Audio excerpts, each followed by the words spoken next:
Shalom et bienvenue sur la chaîne. Ravi de vous avoir avec nous aujourd'hui. On aura quoi au programme? Notre déballage et nos premières impressions sur le Infinix Note 40, la dernière sortie de la marque. On fera donc le tour d'horizon du contenu de la boîte, du mobile et également quelques tests photos et vidéos.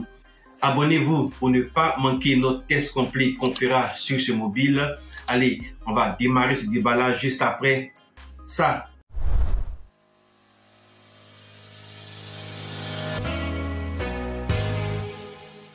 Notons qu'on a plusieurs versions de ce Infinix Note 40 et deux seront disponibles ici à la vente en Côte d'Ivoire. On aura donc cette version-là, le Infinix Note 40 classique, qui sera disponible à 135 400 francs et le Infinix Note 40 Pro qui sera lui disponible à 170 100 francs. Vous pourrez les retrouver dans les jours à venir directement sur la boutique Infinix et également contacter directement les revendeurs ou sur la page Infinix Côte d'Ivoire. Donc là, on a la boîte du téléphone, une boîte toute verte, familier avec Infinix. On a l'inscription Infinix Note 40, NFC, son JBL, 256 Go de stockage interne et 16 Go de RAM. Une charge en 45 watts. À l'arrière, on va retrouver un résumé des spécifications. Allez, on va partir maintenant pour notre déballage.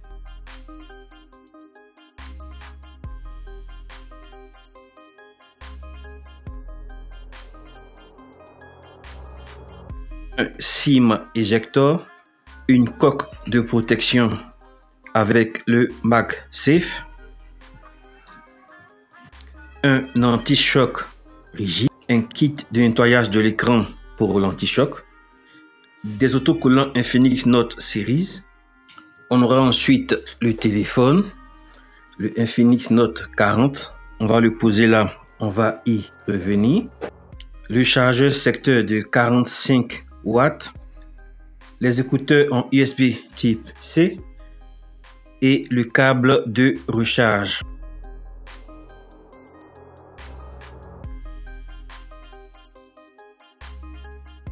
Voici donc le nouveau Infinix Note 40 de la marque. Très beau design, léger.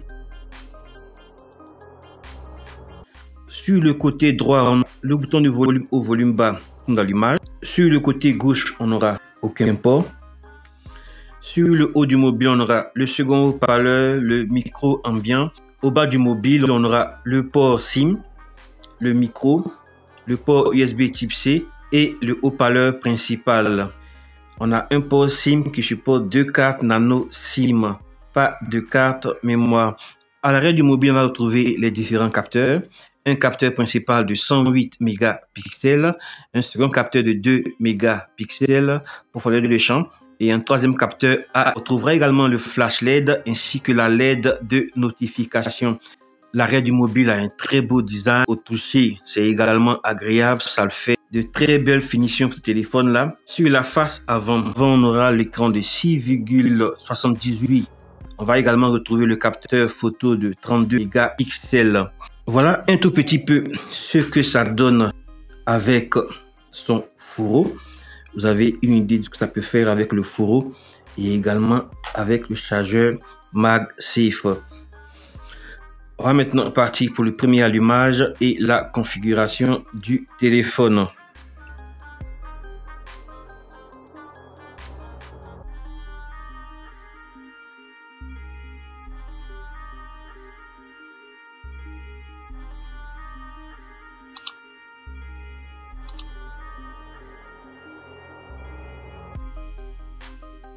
Le téléphone a donc fini de démarrer et comme on vous le souligne chaque fois avec les mobiles, vous devez toujours prendre la peine de vérifier les mises à jour disponibles avant de commencer à l'utiliser. Ça vous permet de pouvoir profiter des derniers réglages, de la sécurité et des derniers bugs corrigés. Là, en l'occurrence, on avait une mise à jour à faire. Également, pensez à mettre à jour les différentes applications dans le téléphone dès le démarrage pour pouvoir avoir un téléphone le plus sécurisé et le plus safe pour vous. On aura plusieurs applications préinstallées et on va retrouver les habituels bootware que vous pourrez supprimer au besoin si vous ne souhaitez pas les utiliser. On notera que le téléphone tourne sous Android 14 avec la surcouche XOS 14. Nous avons plusieurs fonctionnalités spéciales, notamment la fenêtre flottante qui permet de pouvoir avoir accès rapidement à certaines applications. Vous aurez également le fusion de mémoire pour augmenter la mémoire du téléphone. Cette version de iOS 14 propose plein de paramètres personnalisables. On va retrouver dans l'affichage le choix du taux de rafraîchissement entre du 120 Hz, du 60 Hz ou de la commutation automatique pour que le téléphone fasse le choix automatiquement.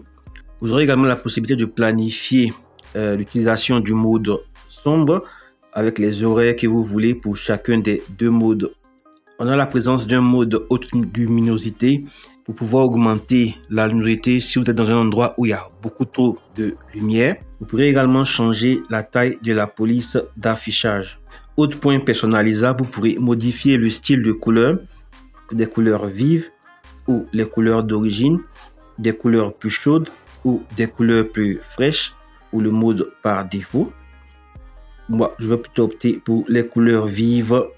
Pour ce qui est du verrouillage du téléphone, on a l'empreinte digitale avec un très bel effet. Il est quand même rapide, voilà, je n'ai pas de souci avec ça particulièrement. Vous aurez également le choix entre divers effets. On a aussi le déverrouillage par le visage et le classique schéma. Cet Infinix là propose également plusieurs modes anti-vol. Le premier va vérifier le mot de passe lorsqu'on voudra éteindre le téléphone. Le second mode va prendre une capture d'écran et l'envoyer dans le cloud si on essaie de déverrouiller le téléphone 2 fois sans succès. Le troisième mode va activer une sonnerie lorsque la charge est interrompue, si le téléphone est branché ou lorsque les écouteurs sont débranchés. Le troisième mode, vous devez être connecté à Infinix pour l'utiliser. Il va vous permettre de pouvoir localiser et récupérer votre appareil facilement. On a encore plusieurs autres modes de personnalisation, notamment un générateur de fond d'écran AI avec l'intelligence artificielle. Ici, vous allez pouvoir taper votre prompt en anglais pour le moment, malheureusement, Black Mamba. Vous allez pouvoir choisir le style, jeu, et laisser le téléphone générer un fond d'écran. Vous pourrez le télécharger, l'annoter, le valider ou pas. On aura le mode Always On Display qui permettra de pouvoir afficher des informations sur l'écran de verrouillage, une horloge, où vous aurez le choix entre diverses applications, diverses animations. Et on a un choix qui est quand même assez varié et divers. On notera que le téléphone a un écran AMOLED et sur les écrans AMOLED, il y a très peu de consommation avec ce genre d'écran là utilisé. Vous pourrez modifier les couleurs sur l'écran des raccourcis. Vous pouvez partir sur diverses couleurs. Ici, directement, vous aurez le changement qui s'affiche et vous pourrez partir sur divers fonds de couleurs et le choix est très large suivant votre besoin. On a aussi un menu sécurité et urgence avec pas mal d'informations pour rentrer vos données médicales, nom, groupe sanguin, etc. qui vont être utilisées en cas d'urgence. On notera que le téléphone a des bords très fins. Pour ce qui est de la photo et de la vidéo, on a pas mal de modes photo et vidéo disponibles dans le téléphone avec son capteur de 108 mégapixels. Comme vous pouvez le voir, les photos en pleine journée sont d'une qualité excellente. On n'a pas beaucoup de soucis. Je vous rappelle qu'on fera un test complet photo et vidéo avec le téléphone. Donc abonnez-vous pour ne pas manquer toutes nos prochaines vidéos. Les vidéos également en pleine journée sont de très bonne qualité. On a également de la stabilisation avec la 1080p. On a un mode 1080p en 60 images par seconde et de la 2K sur le capteur à l'arrière. Le mobile propose également plusieurs modes vidéo, notamment le mode double vidéo qui permet d'utiliser le capteur à l'avant et le capteur à l'arrière simultanément pour pouvoir avoir un type de rendu beaucoup plus créatif si vous voulez. Voilà, c'est donc notre tour d'horizon de ce Infinix Note 40. Abonnez-vous pour ne pas manquer nos tests complets qu'on fera sur le téléphone et tous les tests gaming, photos et vidéos qu'on aura à faire dans les semaines à venir. Abonnez-vous si ce n'est pas encore fait. Si vous avez des questions, n'hésitez pas à vous lâcher en commentaire. On va essayer de répondre à toutes vos questions autant que faire se peut. Pour finir, je rappelle qu'on a plusieurs versions de cette série Note. Ici à Abidjan, on aura donc le Note 40 et le Note 40 Pro. Prix de vente 170 100 francs pour le Pro et 135 400 pour le modèle normal. Merci d'avoir suivi cette vidéo là. Que Dieu vous bénisse et bénisse votre semaine. Que Dieu vous garde. Allez, à la prochaine.